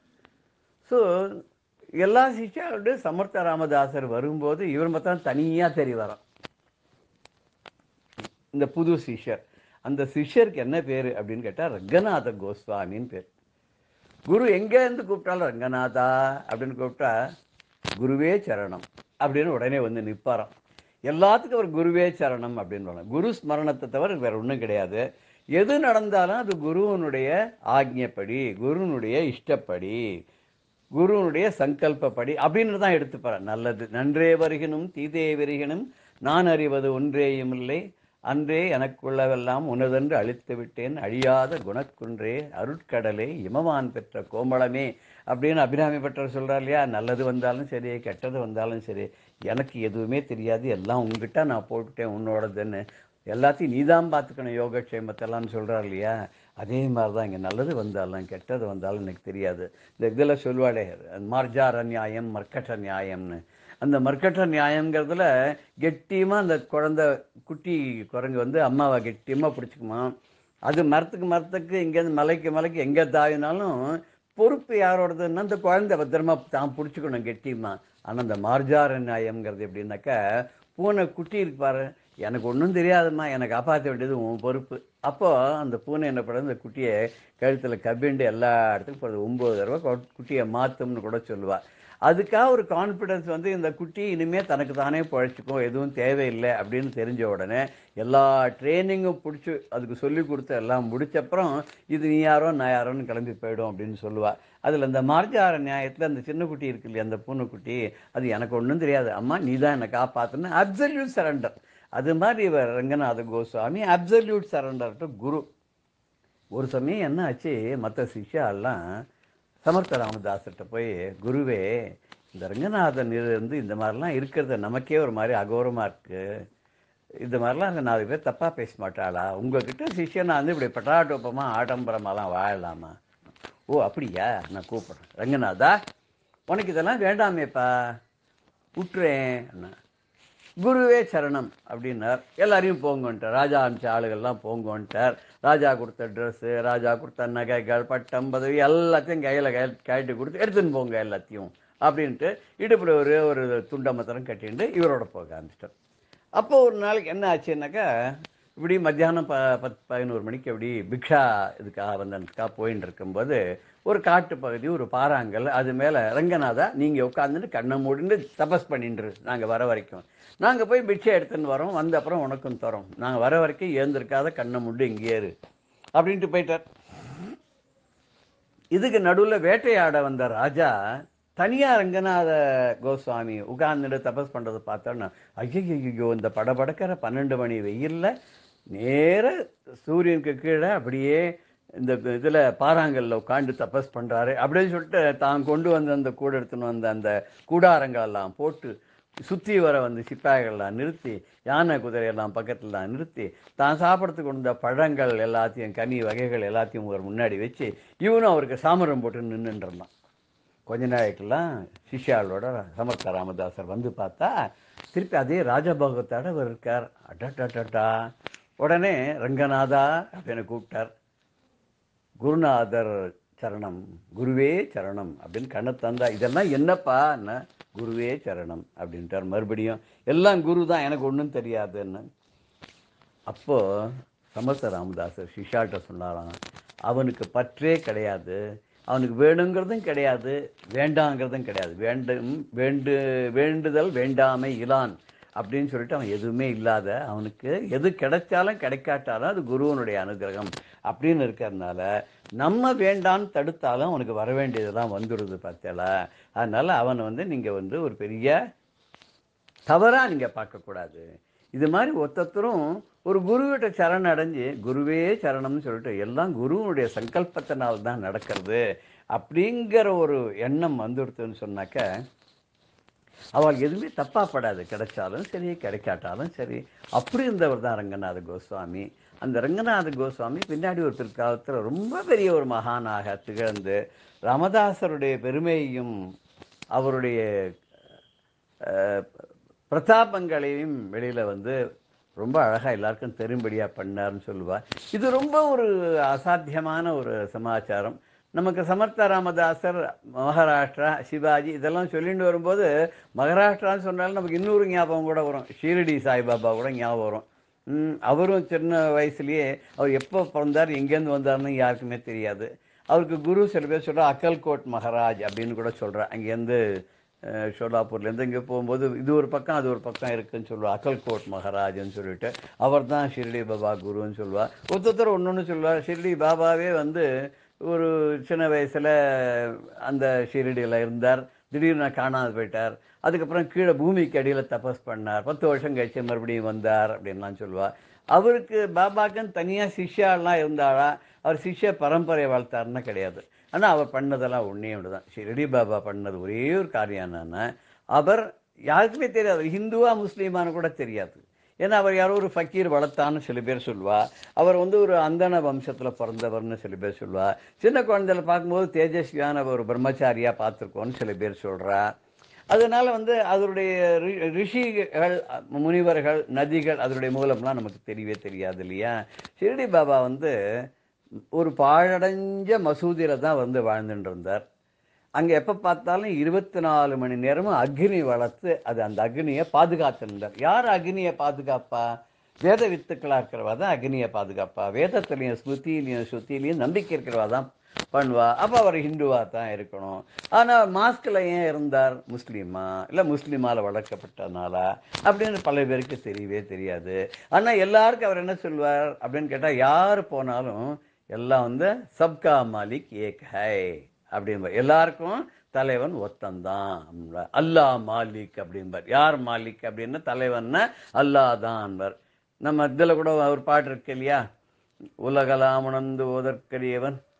அதே மாதிரி உலகம் யாவையும் தாமுளவாக்கலும் நிலை வெறுத்தலும் நீக்கலும் நீங்களா அலைகளா விளையாட்டுடையார். அவர் தலைவர்னா யார் தலைவர் அப்படின்னு சொன்ன, இந்த உலகத்தை எப்போதும் சிருஷ்டி ஸ்திதி சம்ஹாரம்லாம் பண்ணி காப்பாற்றி இது ஒரு விளையாட்டாக பண்ணிட்டு இருக்கார். அவர் தான் தலைவர். அது மாதிரி இவரும் எப்பவும் என்ன பண்ணுவார்னா, நிறைய திருவிளையாடல்கள்லாம் பண்ணியிருக்கார். ஆனால் கூட அவர் முக்கியமாக பண்ணினது எல்லாரும் விஷ்ணு சகஸ்ரநாமம் சொல்லணும் அப்படின்னு சொல்லி விஷ்ணு சகஸ்ரநாமத்துக்கு ஒரு பெரிய இம்பார்ட்டன்ஸ் கொடுத்து விஷ்ணு சகஸ்ரநாமத்தை எல்லா இடத்துலையும் பரப்பினார். இன்றைக்கும் நிறைய ஷிர்டி சாய்பாபாவுடைய மடங்கள்லாம் நிறைய இதெல்லாம் பார்த்தேன்னாக்கா, கோவிலில் மந்திர்லலாம் பார்த்தேன்னா மந்திரம் தான் சொல்லுவாள். அந்த மந்திரெல்லாம் பார்த்தா இன்றைக்கும் எல்லா இடத்துலையும் விஷ்ணு சஹஸ்ரநாமெல்லாம் சொல்லுவாள். விஷ்ணு சஹஸ்ரநாம ஹோமம் பண்ணுவாள். விஷ்ணு சஹஸ்ரநாமத்துக்கு ஒரு பெரிய ஒரு பிராதானியம் கொடுத்து எல்லாரையும் சொல்ல வச்சார் ஷிர்டி சாய்பாபா. அந்த ஷிர்டி சாய்பாபா 1912 வரைக்கும் கூட இருந்திருக்காருன்னு சொல்லுவாள். 1912 1918 வரைக்கும் கூட இருந்திருக்காருன்னு சொல்லுவாள். அவரை பார்த்தவர் சுத்தானந்த பாரதியார்னு சொல்லிட்டு பெரிய கவியோகி சுத்தானந்த பாரதியார் அப்படின்னு சொல்லி ஒரு இருந்தார். அவர் 1950s 60s வரைக்கும் இருந்தார். அவர் ஷிர்டி பாபாவோட பார்த்துருக்கார், பேசியிருக்கார், எல்லாம் பண்ணியிருக்கார். அப்படிப்பட்ட அப்போ இப்போ நம்மெல்லாம் மகாபெரிவாளை பார்த்துருக்கோம் இல்லையா, காஞ்சி பெரிவாளை பார்த்துருக்கோம், அவருடைய பாஷணங்கள் கேட்டிருக்கோம், அவருடைய அறிவுரைகள்லாம் படிச்சிருக்கோம். அவரையே நம்ம கொண்டாடுறோம் இல்லையா பரமேஸ்வரனுடைய அவதாரமாக. அது மாதிரி ஷிர்டி பாபாவை கூட ருத்ரா அம்சம்னு சொல்லுவாள். இப்படி இன்னும் பல நிறைய மகான்கள் அவருடைய சிஷாலாம் இருக்கா. இதை நம்ம வருகிற வாரங்களில் தொடர்ந்து பார்க்க இருக்கோம். ஜெய ஜெய சங்கர ஹர ஹர சங்கர ஸ்ரீ குருபியோ நம. ராம் ராம். பெரியவா சரணம். இந்நிகழ்ச்சியின் அடுத்த பகுதி நாளை மாலை இதே நேரத்தில் ஒளிபரப்பாகும். பெரியவா சரணம். பெரியவா சரணம். அடுத்த நிகழ்ச்சி மகா பெரியவா மகிமை உபன்யாசம். வழங்குபவர் பிரம்மஸ்ரீ கணேச சர்மா அவர்கள். குருமத்யே ஸ்திதம் விஸ்வம் விஸ்வமத்யே ஸ்திதோ குருः குருர்விஸ்வம் நமஸ்தேஸ்து தஸ்மை ஸ்ரீ குரவே நமः. பெரியவா வானகரம்ங்கிற இடத்துல சாதுர்மாசிய விரதத்தில் இருக்கிறதே அடையபலம் ராமகிருஷ்ண தீட்சிதர் அப்படிங்கிற பக்தர் மடத்தில் கைங்கரியம் என்றவர். அவர் இருக்கிறதே ஒரு நாளைக்கு ஒரு 4 மணி வாக்கில் இருக்கும், மத்தியானம் வேளை சாயந்தரம். யாரோ ஒரு அம்மா பெரியவாளுக்கு நமஸ்காரம் பண்ணிட்டு 1 2 3 அப்படின்னு 10 15 நமஸ்காரம் பண்ணி ஏதோ ஸ்லோகம் சொல்லின்னு இருக்கா. ஸ்லோகம் சொல்லி நமஸ்காரம் பண்ணின்னுக்கிட்டே பெரியவா இந்த ராமகிருஷ்ண தீட்சிட்ட கேட்குறா, அவள்கிட்ட கேளு, அவள் கொள்ளு தாத்தா அப்படின்னு யாத்ரா பிரபந்தமாக சொல்கிறான்னு கேளு அப்படின்னா. இவர் உடனே கேட்டார், உங்கள் கொள்ளு தாத்தா அப்படின்னு யாத்ரா பிரபந்தமாக சொல்லி நமஸ்காரம் பண்ணுறேன்னு பெரியவா கேட்குறா அப்படின்னா. ஆமாம் அப்படின்னா. அவள் கொள்ளு தாத்தா யாத்ரா பிரபந்தன்னு பண்ணியிருக்கார் போல இருக்கு. அந்த ஸ்லோகத்தை சொல்லி பெரியவாளுக்கு நமஸ்காரம் பண்ணுறான். நீ பெரியவா கிட்ட யாரு கூட யாரும் வந்திருக்கா அப்படின்னா. இல்லை, நான் தனியாக தான் வந்திருக்கேன் அப்படின்னு. சரி, அம்பாள் சன்னதி இருக்குது, திரிபுர சுந்தரி சந்திரமணீஸ்வரர் பூஜை கட்டு இருக்கு, அதனால் பூஜை கீழே போய் உட்காந்துட்டு அம்பாளுக்கு முன்னால் சௌந்தரலஹரி சொல்ல அவளை அப்படிங்கிற. உடனே இவர் சொல்ல அந்த அம்மா போகிறா, போய் சௌந்தரலஹரி சொல்கிறா. உடனே ராத்திரி வந்துடுறது, ராத்திரி பூஜை ஆறுது. பூஜை முடிஞ்சோடனே பெரியவா என்ன பண்ணுறா, மெட்ராஸ்லேருந்து ஒருத்தர் யாரோ காரில் வந்திருக்கா, அவள்கிட்ட ஒருத்தட்ட சொல்லி இந்த அம்மாவை கொண்டு தனியாக வந்திருக்கா, இவளை வாரத்தில் காரில் கொண்டு இறக்கி விட்டுரு அப்படின்னு சொல்லி அந்த அம்மாவுக்கு குங்கும பிரசாதம் கொடுத்துட்டும். அப்போ சொல்றா, ஒரு மண்டலம் நீ துளசிக்கு தினம் கோலம் போட்டு விளக்கேற்றி வச்சு ஒரு நெய் விளக்கு ஏற்றி வச்சு பிரதட்சணம் பண்ணு, நிறையா பிரதட்சணம் பண்ணு, இது மாதிரி ஒரு மண்டலம் பண்ணு அப்படின்னு இதை சொல்லவும் சொல்லி துளசிக்கு கோலம் போட்டு நெய் தீபம் ஏற்றி வச்சு பிரதட்சணம் பண்ண சொல்லிட்டு குங்கும பிரசாதத்தை கொடுத்துட்டு அனுப்பிச்சுட்றா. அந்த அம்மாவும் போயாச்சு. அதுக்கப்புறம் 5 மாதம் கழித்து அந்த அம்மா திரும்பி வரா. இந்த அம்மா திரும்பி வரத்தே இதே ராமகிருஷ்ண தீட்சிதர் இருக்கார். எல்லாம் ஆச்சரியமாக இருக்கும். இது மாதிரி பல சந்தர்ப்பங்களில் பல பேருக்கு பார்க்கலாம். நாம் ஒரு தரம் நாம் என்றைக்கோ போயிருக்கிறதே ஏதோ ஒன்று நிகழ்ச்சி இருந்திருக்கோம், யாரோ வந்திருப்பா. நம்ம அப்புறம் கொஞ்ச நாள் கழிச்சு நம்ம பொறுத்தே அதே மாதிரி அவளும் வருவா. இதெல்லாம் எதுக்கு என்னன்னு நமக்கு தெரியாது. அதுக்கான முக்கியமான காரணங்களும் இருக்கும். அப்படிதான் இங்கே ராமகிருஷ்ண தீட்சிதருக்கும் இருக்குது. அந்த அம்மா 5 மாதத்துக்கு முன்னால் வரத்தே இதே ராமகிருஷ்ணன் வந்து பெரியவா அவள்கிட்ட கேட்க சொன்னா. இப்போ 5 மாதம் கழிச்சு அந்த அம்மா திரும்பி வரா. இதே ராமகிருஷ்ண தீட்சிதர் அன்னைக்கு அவரும் எதேச்சியாக போயிருக்கு. அப்படி போயிருக்கிறதே அந்த அம்மாவுக்கு இவரை பார்த்தோன்னா அடையாளம் தெரிஞ்சுட்டு வந்துட்டு கூட ஒரு புருஷனோட ஒரு கணவர் வந்திருக்கார். அந்த அம்மா சொன்னா, இவர் தான் என் புருஷன் வந்திருக்கார், நீங்கள் நான் 5 மாதத்துக்கு முன்னால் வரத்தே என்ன நடந்தது, பெரியவா என்ன சொன்னா, அதை கொஞ்சம் இவர்கிட்ட சொல்லுங்கோ அப்படிங்கிற. ராமகிருஷ்ண தீட்சிதருக்கு புரியல. அப்புறம் உடனே ஞாபகப்படுத்தின்னு சொல்கிறார். உடனே அந்த அம்மா வந்து நமஸ்காரம் பண்ணா, பெரியவா யாத்ரா பிரபந்தம் சொல்கிறாளான்னு கேட்டால். அதுக்கப்புறம் 40 நாளைக்கு ஒரு மண்டலத்துக்கு துளசிக்கு நெய் விளக்கு ஏற்றி கோலம் போட்டு பிரதட்சணம் பண்ணி எல்லாம் பண்ண சொன்னா. நீ தனியாக தான் வந்திருக்கியான்னு கேட்டா. அம்பாள் சன்னதியில் போய் திரிபுர சுந்தரி சன்னதியில் சௌந்தர்யலஹரி சொல்லிட்டு போச்சன்னா அப்படின்லாம் இதை நடந்ததை சொன்னார். இதை நடந்ததை சொன்னோன்னே அந்த கூட வந்த புருஷன் கண்ணால் தண்ணி விட்டு அழுதுட்டு இவா 2 பேருமா சேர்ந்து முதல்ல இவருக்கு நமஸ்காரம் பண்ண ஆரம்பிச்சிட்டா. என்ன அப்படின்னா, இந்த கணவர் ரொம்ப நாளைக்கு முன்னாலே இந்த அம்மாவை கை விட்டுட்டு போயிட்டார், எங்கேயோ போயிட்டார். இது இந்த அம்மா பெரியவாள்கிட்டையும் சொல்லல. ஆனால் பெரியவா எப்படி கேட்டா, சூச்சகமாக கேட்டா, நீ தனியாக வந்திருக்க அப்படின்னா. ஆமாம், தனியாக வந்திருக்கேன் அப்படின்னாலே அன்னைக்கே அனுகிரகம் பண்ணுறதுன்னு தீர்மானம் பண்ணிட்டா போல இருக்கு. அதுக்காக தான் உடனே அம்பாள் சன்னதியில் போய் இதுக்கெல்லாம் தான் நேரம் பண்ணினதாக இருக்கக்கூடாது அப்படிங்கிறதுனால இதுக்கு ஏதோ எங்கேயோ திவ்யசக்தினால நடந்ததாக காமிச்சிக்கிறதுக்காக போல இருக்கு. அம்பாள் சன்னதியில் போய் சௌந்தர்யலஹரி சொல்ல சொன்னா. அதுக்கு மேலே ஒரு மண்டலத்துக்கு வீட்டில் துளசிக்கு பூஜை பண்ணிட்டு வர சொன்னா. நெய் தீபம் ஏற்றி பூஜை பண்ணி இப்படி பண்ணினதோட பலன் என்ன ஆயிடுத்துனர், எங்கேயோ இத்தனை நாள் விட்டுட்டு கை விட்டுட்டு போன கணவர் திரும்பி வந்துட்டார். திரும்பி வந்து இந்த அம்மாவோட சேர்ந்து இப்போ தரிசனத்துக்கு வரா. அதைத்தான் இந்த அம்மா ஏன்னா இவருக்கு சொல்லுங்கோ அன்னைக்கு என்ன நடந்தது, பெரியவா அனுகிரகத்தினால தான் இவர் விட்டுட்டு போனவர் திரும்பி வந்திருக்கார். இது இவருக்கு தெரியணும் இங்கே நடந்தது என்னன்னு, பெரியவா மகிமை இவரும் தெரிஞ்சுக்கணும். அதுக்காக தான் உங்களை விட்டு சொல்ல சொன்னேன். ஏன்னா நான் சொன்னால் அவருக்கு நம்பிக்கையாக இருக்குமோ இருக்காதோ தெரியாது. எதேச்சியாக நல்ல வேளை நீங்களும் இன்னைக்கு இருக்கள், அதனால தான் உங்கள் வாயால் அவர் தெரிஞ்சுக்கிட்டோம்னு சொல்ல சொன்னேன் மாமா அப்படின்னு அந்த அம்மா சொன்னால். முன்னவே சொன்னேன் இல்லையா, என்றைக்கோ ராமகிருஷ்ண தீட்சர் வர, என்றைக்கோ அந்த அம்மா வர, இப்போ திரும்பி 2 பேரும் சேர்ந்து வரத்தே அதே நாள்லேயே 2 பேரும் சேர்ந்து வர அப்படின்னா எதுக்குன்னு. இந்த சாட்சி அவருக்கு புதுசாக வந்த கணவருக்கு, மனம் திருந்தி வந்த கணவருக்கு தெரியணுமே என்ன நடந்தது, பெரியவா பிரபாவம் என்ன, பெரியவா அனுகிரகம் என்னன்னு. அதுக்காக போல இருக்கு. பெரியவா இருந்த இடத்துலேருந்தே எல்லாருக்கும் என்ன நல்ல புத்தியை கொடுக்கணும்னா கொடுத்து, மனசை மாற்றணும்னா மாற்றி, என்னென்னலாம் பண்ணலாம் அப்படிங்கிறதுக்கு இதெல்லாம் சாட்சியாக தெரியறது. அது எப்படி முடியுமான்னு, அவள் சாட்சாத் பராசக்தியாக இருக்கிறதுனால இந்த திரிபுர சுந்தரி வேற, காமாட்சி வேறையா, பெரியவா வேறையா இல்லையே, எல்லாம் ஒன்று தானே. தேசிக ரூபேண தர்ஷிதாபியுதயம் அப்படின்னு தான் மகாகவியும் சொல்கிறார். குரு ரூபத்தில் தானே அம்பாளை பார்த்தீங்கிற. குருமூர்த்தே துவாம் நமாமி காமாட்சி, மூகபஞ்சசதியில் மூகாச்சாரியாலும் அப்படி தானே சொல்கிறார். காமாட்சி வேற இல்லை, குரு வேற இல்லை, அம்பாள் வேற இல்லை, குரு வேற இல்லை, குரு சாட்சாத் பரபிரம்மம் அப்படின்னே சொல்கிறதே. அப்படி பராசக்தியாக இருக்கிறதுனால அந்த அம்பாள் தானே என்ன சொல்கிறது, யாதேவி சர்வபூதேஷு புத்தி ரூபேண சம்ஸ்திதா நமஸ்தஸ்ஸே நமஸ்தஸ்ஸே நமஸ்தஸ்ஸே நமோ நமஹ அப்படின்லாம் சொல்கிறது. எந்த தேவியானவள் எல்லாருக்கும் புத்தி ரூபமாக இருக்காளோ அந்த தேவிக்கு நமஸ்காரம் அப்படின்னு சொல்கிறாப்புல, இந்த கணவன் விட்டுட்டு கைவிட்டுட்டு மனைவியை கைவிட்டுட்டு போன கணவனுக்கும் புத்தி ரூபமாக போய் அவர் புத்தியை திருத்தி மனசை மாற்றி மனைவியோட வந்து தர்ம வழியில் கொடுத்தனம் பண்ண முடியுமா, அனுகிரகம் பண்ணுறா அப்படின்னா இதான் பெரியவாளோட மகிமை பிரபாவம். அவள் ஒரு காரியம் பண்ணணும் அப்படின்னா இதுக்கு இனிமேல் அவள் ஏந்துன்னு வரணும், இனிமேல் இதுக்கு ஒரு சாமான் வேணும், அது வேணும், இது வேணும், ஒன்றும் கிடையாது. சங்கல்ப மாத்திரம், இருந்த இடத்துல நின்ன மாத்திரம். இப்போ இந்த நிகழ்ச்சியில் பாருங்க, இந்த அம்மாவோட நல்ல காலம் வானகரத்தில் வந்து பெரியவாளை அன்னைக்கு தரிசனம் பண்ணுறா. தரிசனம் பண்ணுறதுக்கு வந்ததே அவளுக்கு நல்ல காலம் பிறந்து கொடுத்து.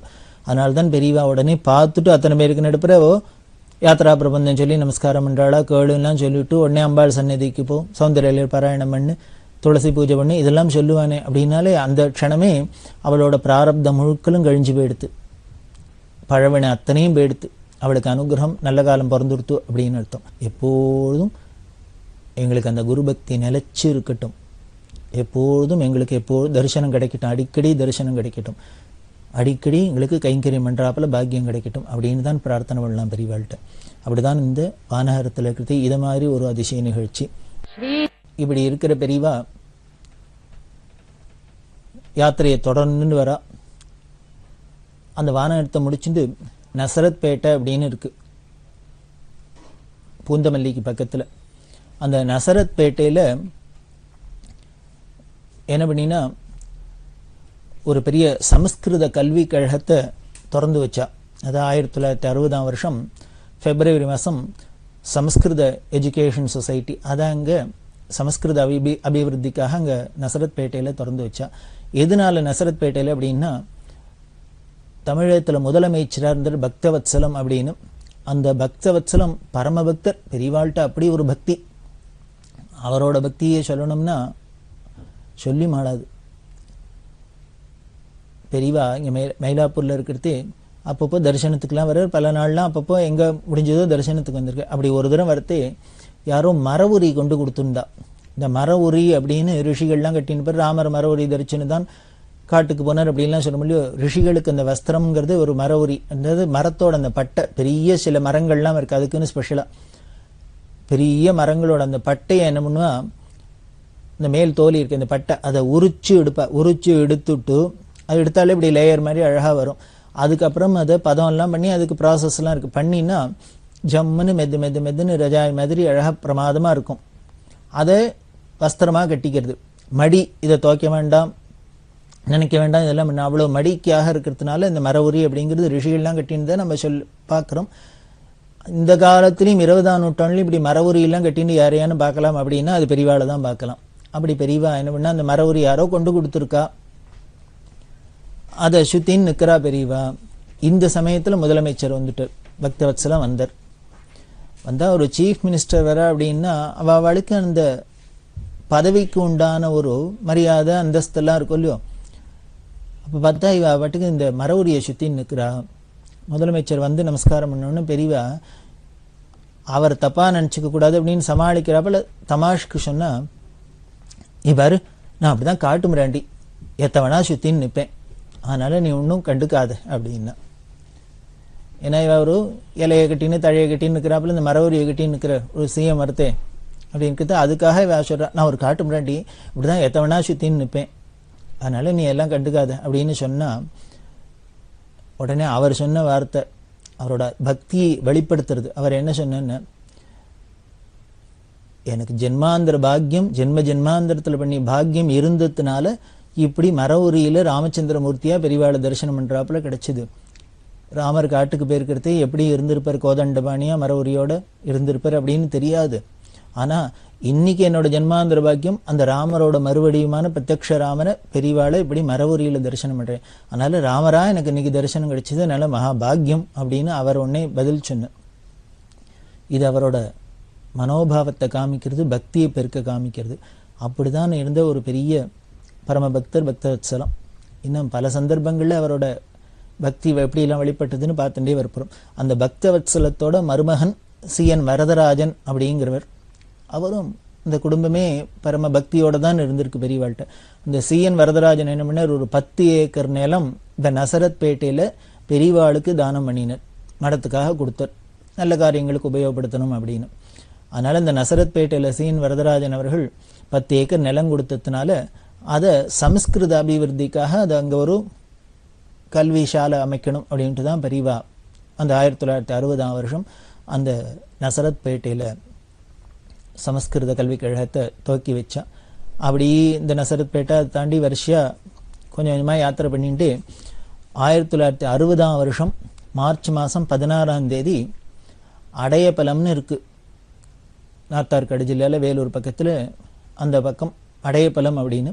அங்கே காளகண்டீஸ்வரர் அப்படின்னு சுவாமி, அந்த காளகண்டீஸ்வரர் கோவில் கும்பாபிஷேகத்துக்காக பெரியவா போனால், புதுப்பிரியான்னு சொல்லக்கூடிய ஜெயேந்திர சரஸ்வதி சுவாமிகள் பெரியவா 2 பேருமா அங்கே கும்பாபிஷேகத்துக்கு போனால். இந்த அடையப்பலம் கோவிலில் என்ன ஒரு பெரிய விசேஷம் அப்படின்னா, அப்பைய தீட்சிதர் அப்படிங்கிற ஒரு மகான் இருந்தார்.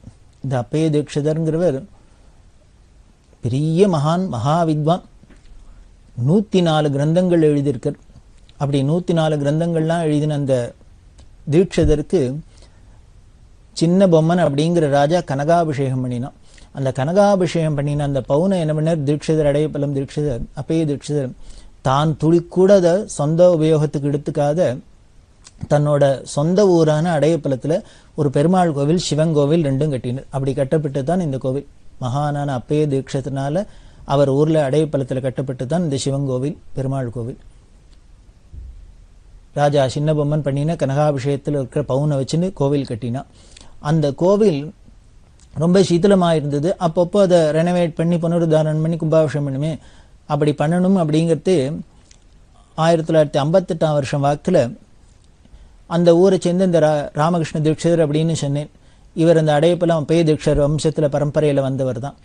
இந்த ராமகிருஷ்ண தீட்சர் இவாள்லாம் வந்து பெரியவாள்கிட்ட 58ஆம் வருஷமே கேட்டா, இந்த அடையப்பலம் கோவில் ரொம்ப சீத்தலம் அடைஞ்சிருக்கு, அதை ரெனோவேட் பண்ணி கும்பாபிஷேகம் பண்ணினா தேவையில்லை, பெரியவா அனுகிரகம் பண்ணணும் அப்படின்னு சொல்ல பெரியவா சொன்னா அவசியம் பண்ணணும். ஆனா நீ ஒன்று பண்ணு, அது ராஜா கனகாபிஷேகம் பண்ணின பவுனை வச்சுட்டு கட்டின கோவில், அது மகானான அப்பய தீட்சிதர் கட்டியிருக்கார். அவர் சாஸ்திரத்துக்கு வேதத்துக்கு என்னெல்லாம் கைங்கரியம் பண்ணிக்க 104 கிரந்தங்களை எழுதினவர். அதனால இப்படி சாஸ்திர அஸ்திவாரத்தில் அடிப்படையில் எழும்பின அந்த கோவிலுக்கு வெளியில போய் யாச்சகம் பண்ணி நீ அதை கலெக்ட் பண்ணி கும்பாபிஷேகம் பண்ணக்கூடாது. நீ ஒன்று பண்ணு, கோயம்புத்தூர் ஜில்லாவில் கே வில்லேஜஸ் அப்படின்னு இருக்கு. அந்த கே வில்லேஜஸ் அப்படின்னு ஒரு 4-5 ஊர் இருக்கு, குளஞ்சிவாடி இது மாதிரி எல்லாம் சொல்லுவா. அந்த ஊர்லாம் போய் அப்பய தீட்சையோட இந்த 104 கிரந்தங்கள்லேருந்து இதான கிரந்தங்கள்லாம் எடுத்துன்னு உபன்யாசம் பண்ணு. உபன்யாசம் பண்ணினா அந்த உபன்யாசம் பண்ணுறதுக்கு யாரானே ஏதான சம்பாவனை பண்ணுவாளோ இல்லையோ, அந்த சம்பாவனையெல்லாம் கொண்டு வந்து அப்படியே ஈஸ்வரார்ப்பணமாக இந்த கோவில் ரெனோவேஷன் கும்பாபிஷேகத்துக்காக அர்ப்பணம் பண்ணு. இதுக்கப்புறம் இந்த விஷயம் தெரிஞ்சு யாரெல்லாம் வந்து கொடுக்குறாளோ அதெல்லாம் வச்சுன்னு நீ இந்த கும்பாபிஷேகத்தை சிறப்பாக பண்ணலாம். நீனாவே அவளாவே கொண்டு வந்து கொடுத்து தான் வாங்கிக்கணுமே, நீ போய் கேட்கக்கூடாது, யாச்சகம் பண்ணக்கூடாது அப்படின்லாம் உத்தரவு பண்ணி இந்த 58ஆம் வருஷம் இவர் பேருந்தர் இந்த கே வில்லேஜஸில் கோயம்புத்தூர் ஜில்லாவில் போய் உபன்யாசம்லாம் பண்ணி அதுக்கு வந்த திரவியங்கள்லாம் எடுத்துன்னு பெரியவாள்கிட்ட வர வந்து பெரியவா ஈஸ்வரார்ப்பணம் பண்ணுற. இப்போ பெரியவா கேட்குறா, போன விஷயம் என்னாச்சு, சுக்லபக்ஷமா கிருஷ்ணபக்ஷமா அப்படின்னு சங்கேதமாக கேட்குறா. அதாவது கிருஷ்ணபக்ஷனா தேஞ்சு போகிறது, சுக்லபக்ஷனா வளர்றது. இப்படி கோவில் கும்பாபிஷேகத்துக்காக கலெக்ஷனுக்காக போனையே உபன்யாசம் பண்ணி கலெக்ட் பண்ணிட்டு வரணும்னு போன காரியத்தில் ஏதான தேரித்தா வந்துதா இல்லை பேடுத்தா அப்படிங்கிறதுக்கான என்ன சுக்லபக்ஷமா கிருஷ்ணபக்ஷமா அப்படின்னு கேட்டால் உடனே இந்த ராமகிருஷ்ண தீட்சை என்ன பதில் சொன்னார் பெரியவாள்கிட்ட அப்படின்னா, அவர் சொல்லுவார், என்ன நாம் ஏதான பதிலான்னு சொல்லிட முடியுமா என்ன, அந்தர்யாமியாக இருந்து பெரியவா சொல்ல வைக்கிறதுனால ஸ்புரிக்கிறதுனால நம்மள அறியாத நமக்கும் அவள் சன்னதியில் போனால் எப்படி அம்பாள் சன்னதியில் அம்பாள் கிருப்பையினால ஒரு ஊமையே கவியாயிடுறதோ, பேசுகிறவாளுக்கு இனிமேல் பேச்சு நன்னா பேசுறது கேட்பானே. உடனே தீட்சை என்ன சொன்னார், பெரியவா அனுகிரகத்தில் நித்திய பௌர்ணமியாக இருக்குது அப்படின்னு, எப்பொழுதும் நிரம்பி இருக்குது, பூர்ணமாக இருக்குது. பெரியவா பேஷ் பேஷ் அப்படின்னு அதை ரொம்ப ரசிச்சுட்டும் அந்த வந்த திரவியத்தை அப்படியே ஈஸ்வரார்ப்பணமாக கோவில் கும்பாபிஷேகத்துக்கு வச்சுக்கோ. இதுக்கப்புறம் இனிமேல் இந்த விஷயம் தெரிஞ்சு விஷயத்தை எல்லாத்தையும் சொல்லு, யாரெல்லாம் கொண்டு வந்து திரவியம் கொடுக்குறாளோ அதை வச்சுன்னு இந்த கோவில் கும்பாபிஷேகத்தை பண்ணலாம் அப்படின்னு தான் சொல்லி 58ஆம் வருஷம் ஆரம்பிச்சது. 60ஆம் வருஷத்துக்குள்ளே 2 வருஷத்துக்குள்ளே எல்லாம் திரவியங்கள்லாம் வேணுங்கிறத எதேஷ்டமாக வந்து பிரமாதமாக கும்பாபிஷேகம். 60ஆம் வருஷம் பெரியவா அதுக்கு தீட்சிதரோட அந்த பிரபல கிரந்தங்கள்லாம் வச்சுன்னு பெரிய வித்வான்கள்லாம் 100கணக்கான வித்வான்கள் எல்லாம் கூப்பிட்டு அங்கே பெரிய சதஸ்லாம் வச்சு சாஸ்திர சதஸ்லாம் வச்சு அந்த அடையப்பலம் கோவில் கும்பாபிஷேகத்தை ரொம்ப விமர்சையாக பண்ணினா. அதில் முக்கியமான விஷயம் என்னென்னா, இந்த 58ஆம் வருஷம் போய் இவர் கே வில்லேஜஸில் போய் கலெக்ஷன் பண்ணிட்டு வந்தார் இல்லையா, உபன்யாசம் பண்ணி அதை கொண்டு ஈஸ்வரார்ப்பணமாக வச்சோன்னு பெரியவா சந்தோஷப்பட்டு என்ன பண்ணா, ஒரு ஒத்த ருத்ராட்சம் கொண்டு சொல்லி அந்த ருத்ராட்சத்தை இந்த ராமகிருஷ்ண தீட்சைட்ட கொடுத்து வலது கையில் கயத்தில் கட்டி கட்டிக்கோன்னா. இவர் சரின்னு வாங்கிட்டு வந்துட்டார். பொதுவாக ருத்ராட்சம் கொடுப்பா, அந்த ஒத்த ருத்ராட்சமாக இருந்தால் ஒரு சேப்பு கயத்தில் கோத்து கழுத்தில் கட்டிக்கிற வழக்கம். பெரியவா என்ன சொல்லான்னா, கயத்தில் கோத்து வலது கையில் கட்டிக்கோ அப்படின்னு சொல்லியிருக்கா. இவருக்கு புரியல, சரி ஏதோ பெரியவா சொல்றா கேட்கலாம் அப்படின்னு கட்டின்னு விட்டார். இப்படி கட்டின்றது என்ன ஆச்சு அப்படின்னு, எதுக்கு பெரியவா ருத்ராட்சத்தை கொடுத்து வலது கையில் கட்டிக்க சொன்னா, ஆச்சரியம் என்ன அப்படின்னா, அதுக்கப்புறம் 1980ஆம் வருஷம் வாக்கில் கிட்டத்தட்ட 22 வருஷம் ஆயிடுது. 22ஆம் வருஷம் அப்படி கையிலே தான் கட்டின்னு இன்னமும் கட்டின்னு இருக்கார். அப்படி இவர் வில்லிவாக்கத்தில் இருந்தார், ஒரு ஸ்கூலில் உத்தியோகமாக இருந்தார் அப்படின்னு சொன்னோம். இவர் ஸ்கூல்லேருந்து ஒரு நாளைக்கு என்ன பண்ணுறார், இந்த 20ஆம் நம்பர் பஸ்ஸில் ஏறி பாரிஸ்லேருந்து 20ஆம் நம்பர் பஸ்ஸில் ஏறி வில்லிவாக்கம் போகிறார். பஸ்ஸில் ஏறி உட்காந்துட்டார். ரொம்ப அசதியாக இருந்தது. இந்த வலது கையை அப்படி இந்த ஜன்னல் அப்படி கையை வச்சுட்டு உட்காந்துருக்கார். வண்டி போக கிளம்புறதே இவர் தூங்கி போயிட்டார். அந்த வண்டி எங்கேயோ நின்று இருக்கு போல இருக்கு, 4 கார்னரில் சிக்னல். அப்போ என்ன ஆகிருக்கு, இந்த பக்கத்துலேருந்து வந்து ஒரு பெரிய லாரி கண்ட்ரோல் இல்லாத நேரம் இந்த பஸ்ஸில் வந்து மோதி எடுத்தோம். எங்கே மோதித்துனா, எந்த இடத்துல ராமகிருஷ்ண தீட்சை உட்காந்துக்கிறோம் அந்த ஸ்பாட்டுக்கு நேரம் வந்து மோதித்து. மோதினா அந்த கை இப்படி வெளியில் வேற வச்சுன்னு இருக்கார், வலது கை. லாரி வந்து மோது பெரிய ஒரு ஆக்சிடென்ட் ஆகி இவருக்கு ஆஸ்பத்திரிக்கு போய் தான் நினைப்பே வந்தது. இவர் ஏதோ பஸ்ஸில் உட்காந்து தூங்கினது தான் தெரியும். அதுக்கப்புறம் பார்த்தா ஆஸ்பத்திரியில் கட்டோட படுத்துட்டு இருக்க. அப்படி ஆயிடுத்து. ஆனால் அந்த விபத்து நடந்ததுக்கு கையே பெயருக்கணும். ஆனால் கை போகாத என்ன ஆயிடுத்து, இன்னி வரைக்கும் மடத்தில் ஸ்ரீமுகம்லாம் எழுதணும்னா அவர் தான் எழுதின்னு இருக்கார், லெட்டர்லாம் எழுதின்னு இருக்கார், ஸ்ரீமுகம்லாம் எழுதின்னு இருக்கார். இன்னி வரைக்கும் கைங்கரியம் பண்ணிட்டு இருக்கார். வயசு கிட்டத்தட்ட 90 வயசு ஆகிடுது, இன்னமும் கைங்கரியம் பண்ணிட்டு இருக்கார். அப்படின்னா எதனால? அவர் சொல்ற பெரியவா கொடுத்த அந்த ருத்ராட்ச மகிமையினால.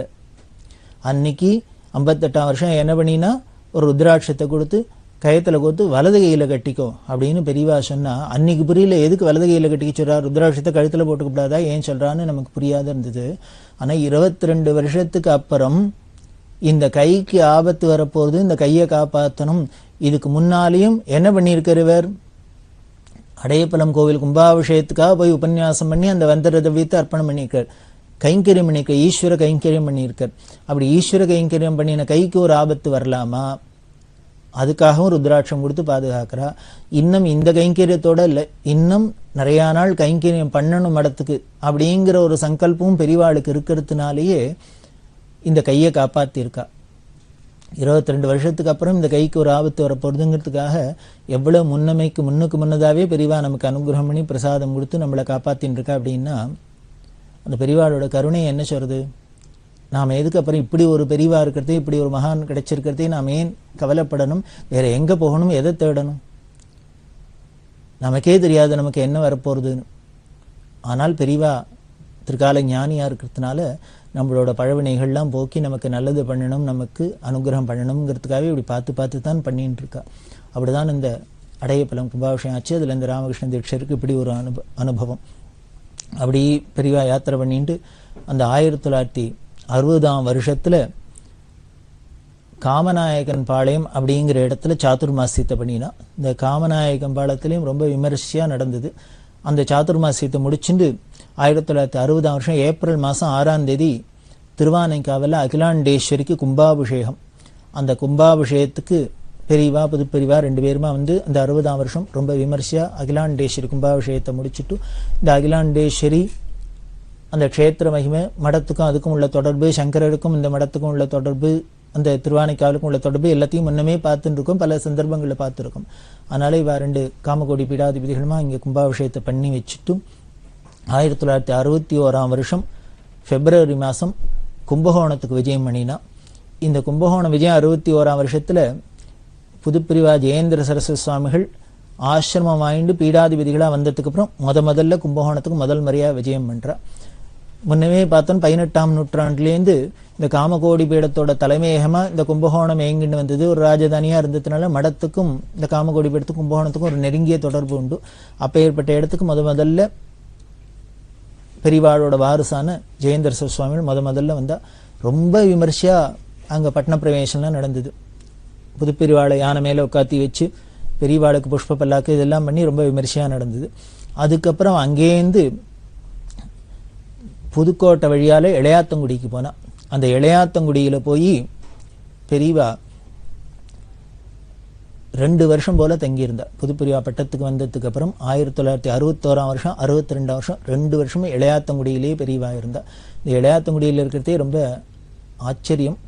புதுப்பெரியவா என்ன பண்ணுவான்னா, பெரியவா பூஜை பண்ணுவா, சந்திரமௌலீஸ்வரர் பூஜை பண்ணுவா. சந்திரமௌலீஸ்வரர் பூஜை பண்ணுறது பூஜை கட்டில் கைங்கரியம் பண்ணுறதுக்கு, சந்தனம் அரைக்கிறதுக்கு, தீர்த்தம் கொண்டு வைக்கிறதுக்கு, புஷ்பம் எடுத்து வைக்கிறதுக்கு, தூப தீபங்கள்லாம் எடுத்து கொடுக்கறதுக்கு, ஏற்றி கொடுக்கறதுக்கு, இதெல்லாம் எல்லாரும் ஆள்லாம் மனுஷாள்லாம் இருக்கா, அவள்லாம் தான் கைங்கரியம் பண்ணுவா. ஆனால் அந்த இளையாத்தங்குடியில் இருக்கிறது புதுப்பெரியவா தன்னோட குருவுக்கு தானே எல்லா கைங்கரியம் பண்ணா.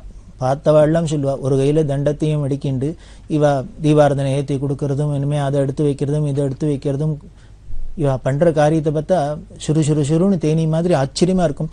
அதை எதை காமிக்கணும்னா, அந்த அவள் பண்ணுற கைங்கரியத்தை பார்த்தாலே அந்த என்ன ஒரு உற்சாகம், ஆர்வம், அந்த பக்தி அப்படிங்கிறத காமிக்கும். அப்படி புதுப்பிரியா சிஷ்யர் கைங்கரியம் பண்ண இங்கே குரு 2 வருஷமா அங்கே இருந்துன்னு இளையாத்தங்குடியில் பூஜையெல்லாம் பண்ணிட்டு அவளுக்கு புதுப்பிரிவாளுக்கு பாடங்கள்லாம் நடந்தது. அதுக்காக தான் வித்யாபியாசத்துக்காக அங்கே கொண்டு வச்சிருந்தா. அப்படி அந்த இளையாத்தங்குடியில் இருக்கிறது ஏன்னா பெரியவாளோட பரமேஷ்டி குரு 65 பெரியவாளோட சமாதி இருக்கிற ஸ்தலம். அங்கே 2 பெரியவாளுமா வாசம் பண்ணிட்டு இருக்கா. அங்கேயும் பல அபூர்வமான நிகழ்ச்சிகள்லாம் நடந்தது. அதையும் நாம் தொடர்ந்து பார்க்குறோம். பெரியவா சரணம். இந்நிகழ்ச்சியின் அடுத்த பகுதி நாளை மாலை இதே நேரத்தில் ஒளிபரப்பாகும். பெரியவா சரணம். பெரியவா சரணம். அடுத்த நிகழ்ச்சி திருவாசக இன்னிசை. வழங்குபவர் ஸ்ரீ சத்குருநாத தேசிகர் அவர்கள். பெரியவா சரணம். திருச்சிற்றம்பலம். கீர்த்தி திருவகவல். தில்லை மூதூர் ஆடிய திருவடி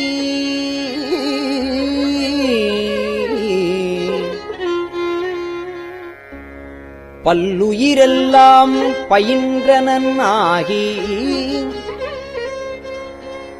எண்ணில் பல்குணம் எழில் பெற விளங்கி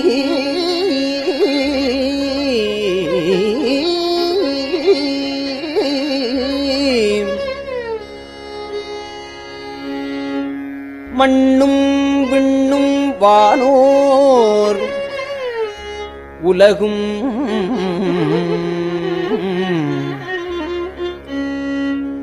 துண்ணிய கல்வி தோற்றியும் அழித்தும் என்னுடையிருளை ஏறத் துறந்தும்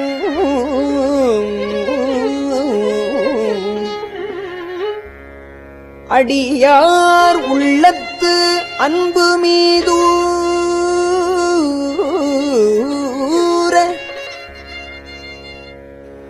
குடியா கொண்ட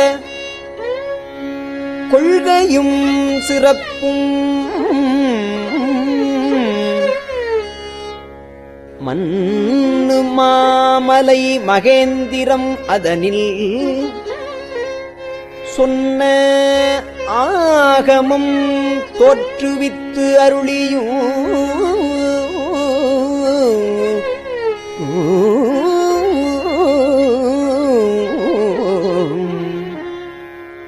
கல்லாடத்து கலந்து இனிது அருளி நல்லாளோடு நயப்புறவெய்தியும் பஞ்சப்பள்ளியில் பால்மொழி தன்னொடும்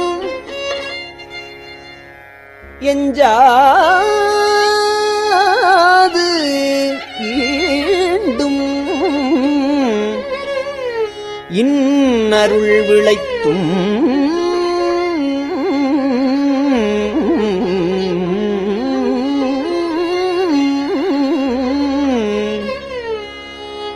கிராத வேடமொடு கிஞ்சுகவாயவள்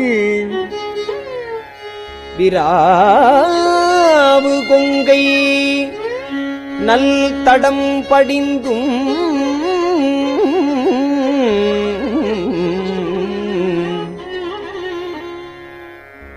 கேவேடராகி கெளிரது படுத்தும்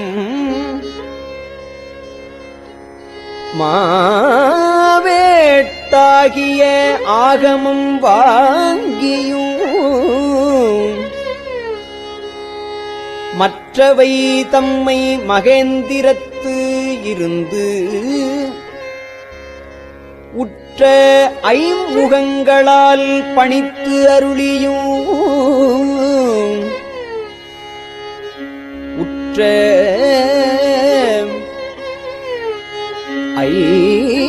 ஐமுகங்களால் பணித்து அருளியும்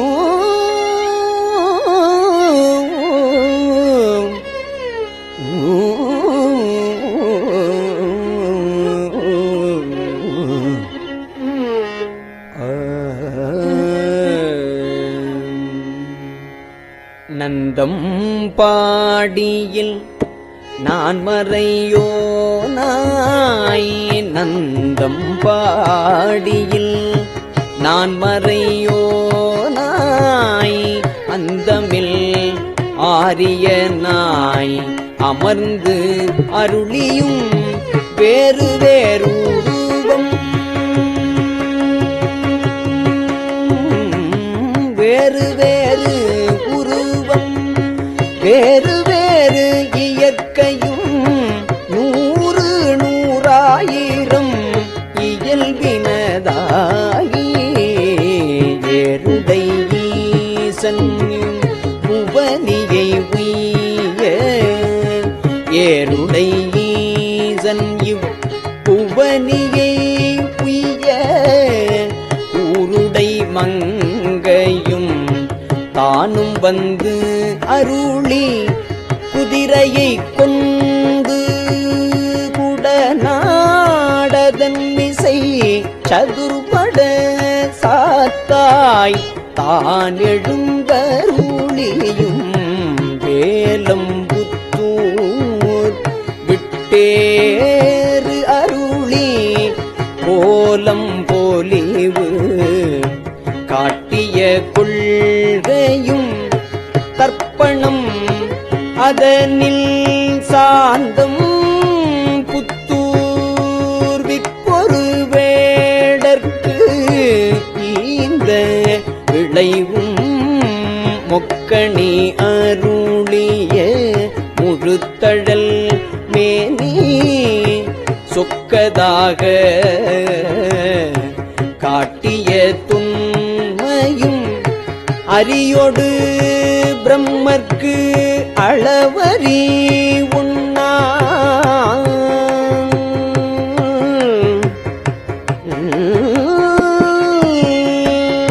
நரியை குதிரை ஆக்கிய நன்மையும் ஆண்டு கொண்டு அருள அழகுரு திருவடி பாண்டியன் தனக்கு பரிமாவிற்று ஈண்டு கனகம் இசையப் பெறா அது ஆண்டான் எங்கோன் அருள் வழி இருப்ப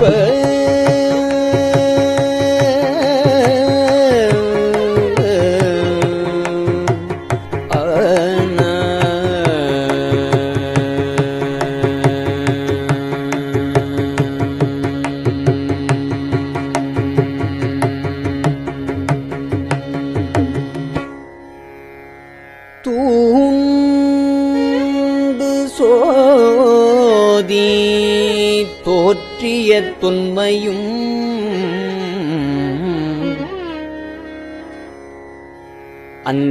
அந்தணனாகி ஆண்டு கொண்டு அருளி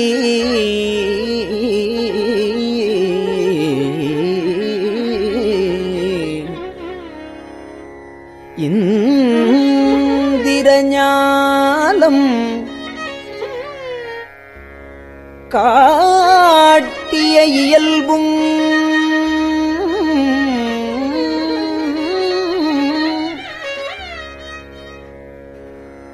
மதுரை பெருநன் மாநகர் இருந்து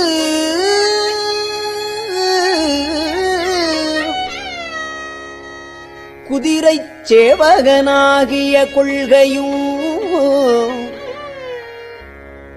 ஆங்கு அது தன்னில் அடியவட்காக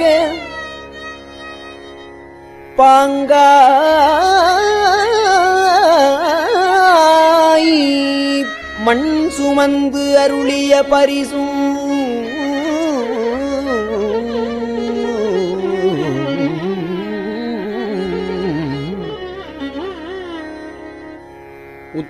உத்தரகோசமங்கையுள் இருந்து வித்தக வேடம் காட்டிய இயல்பும் பூவணம் அதனில் பொலிந்து இருந்து அருளி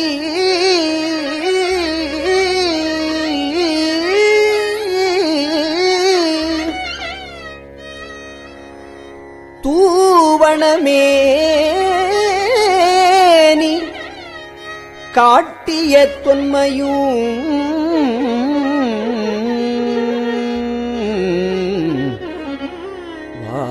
வாத ஊரினில் வந்து இனிது அருளி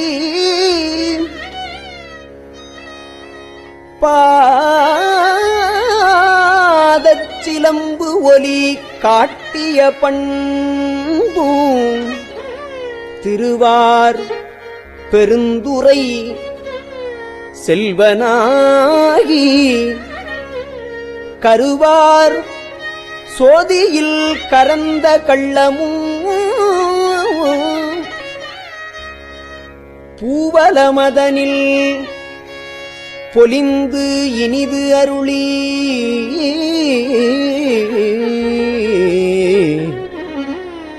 பாவநாசம் ஆக்கிய பரிசும் தண்ணீர் பந்தச் சயம் பெற வைத்து நன்னீர் சேவகன் ஆகிய நன்மையும்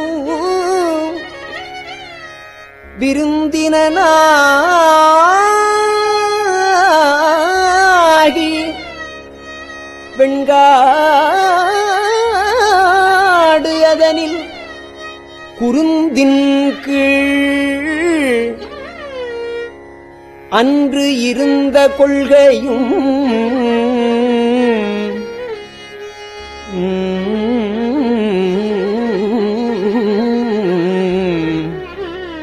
பட்டமங்கையில் பாங்காயிருந்து அங்கு அட்டமா சித்தி அருளியதுவும்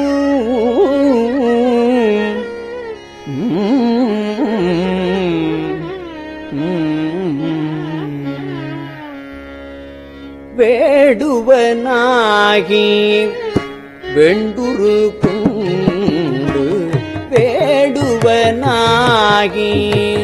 வேண்டுரு குண்டு காடது தன்னில் கரந்த கள்ளமும் மெய் காட்டிட்டு வேண்டுரு கொண்டு தக்கான் ஒருவன் ஆகிய தன்மையும் ஓரி ஊரின் உகந்தினிதருளி பாரிலும் பாலகன் ஆகிய பரிசும் பாண்டூர் தன்னில் ஈண்ட இருந்தும் தேவூர் தென்பால் திகழ்தரு தீவில் கோவார் கோலம் கொண்ட கொள்கையும் தேனமர் சோலை திருவாரூரில் ஞானம் தன்னை நல்கிய நன்மையும் இடைமருது அதனில் ஈண்ட இருந்து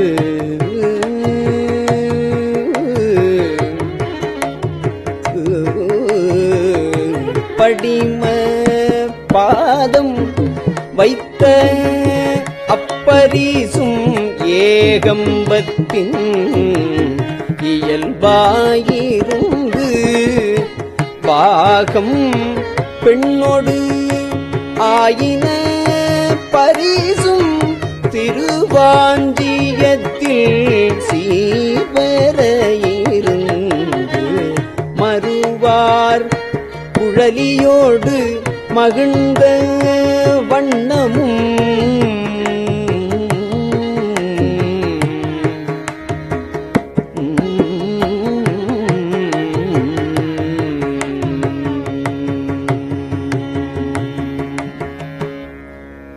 திருச்சிற்றம்பலம். பெரியவா சரணம். இந்நிகழ்ச்சியின் அடுத்த பகுதி நாளை மாலை இதே நேரத்தில் ஒளிபரப்பாகும். பெரியவா சரணம். பெரியவா சரணம். பெரியவா வானொலியின் இன்றைய நிகழ்ச்சிகளின் நிறைவாக திருப்பொன்னூசல் வழங்குபவர் சத்குருநாத தேசிகர் அவர்கள். பெரியவா சரணம்.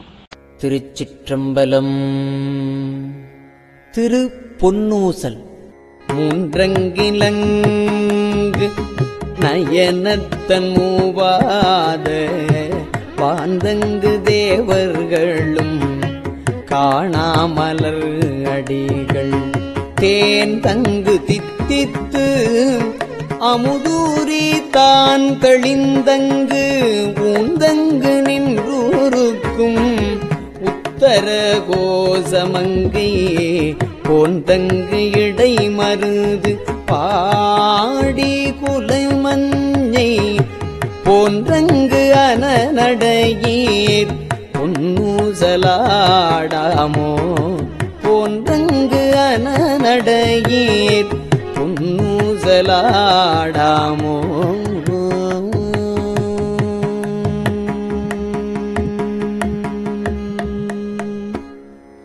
திருச்சிற்றம்பலம்.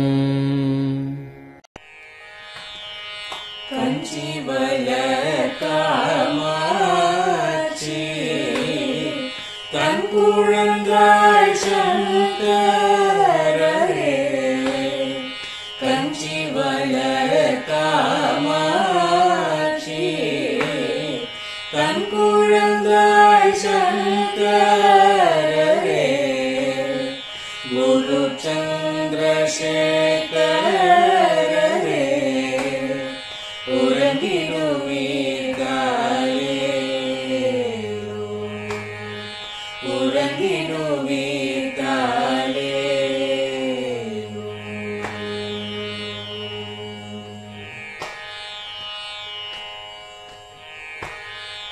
ஆதிகுரு சங்கரராய் அன்றொரு நாள் வந்தவரே 68 பீட்டபதி காலே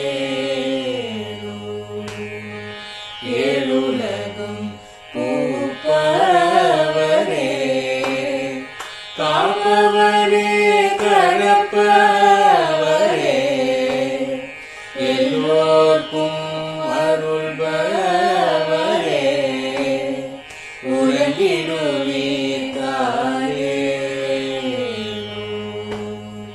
அயனுடனே மாலவனோ தேடிய பொற்பதத்தவரே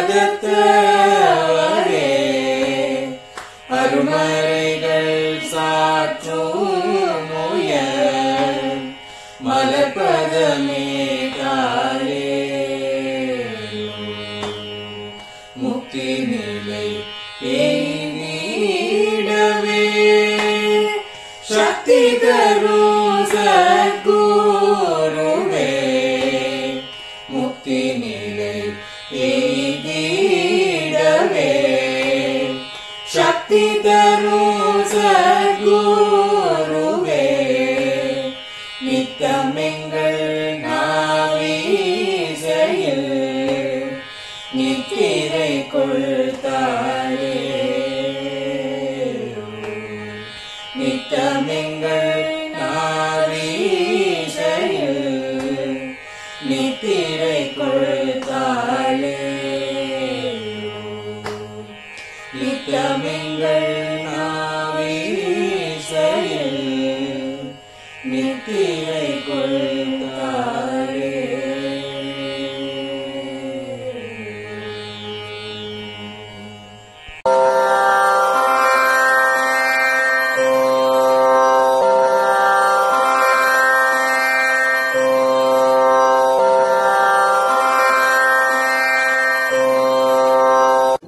பெரியவா சரணம். பெரியவா வானொலியின் மாலை நிகழ்ச்சிகள் இத்துடன் நிறைவடைகின்றன. எமது அடுத்த ஒளிபரப்பு நாளை காலை இந்திய நேரப்படி 6 மணிக்கு துவங்கும். பெரியவா சரணம்.